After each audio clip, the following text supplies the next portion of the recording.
নাসিরউদ্দিন নাকি বলে বেড়াচ্ছে যারা নিজেদের বিজ্ঞ বলে তারা আসলে কিছু জানে না। এই খবর শুনে ৭ জন সেরা বিজ্ঞ নাসিরউদ্দিনকে রাজার কাছে ধরে এনে বললে, শাহেনশাহ, এই ব্যক্তি অতি দুর্জন। ইনি আমাদের বদনাম করে বেড়াচ্ছেন। এর শাস্তির ব্যবস্থা হোক। রাজা নাসিরউদ্দিনকে জিজ্ঞেস করলেন, তোমার কিছু বলার আছে? আগে কাগজ কলম আনা হোক জাহাপনা, বললে নাসিরউদ্দিন।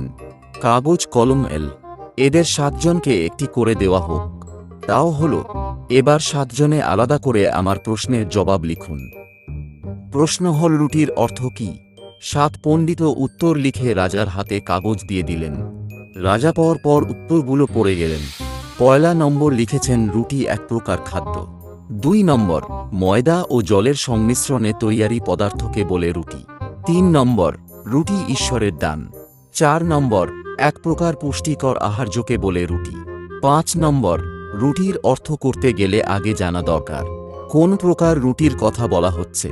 ৬ নম্বর, রুটির অর্থ। ৭ নম্বর, রুটির প্রকৃত অর্থ নির্ণয় করা দুরূহ ব্যাপার।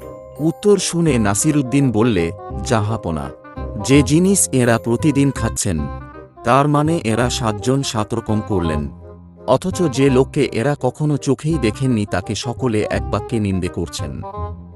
এক্ষেত্রে কে বিজ্ঞ কে মূর্খ সেটা আপনিই বিচার করুন। রাজা নাসিরউদ্দিনকে বেকসুর খালাস দিলেন।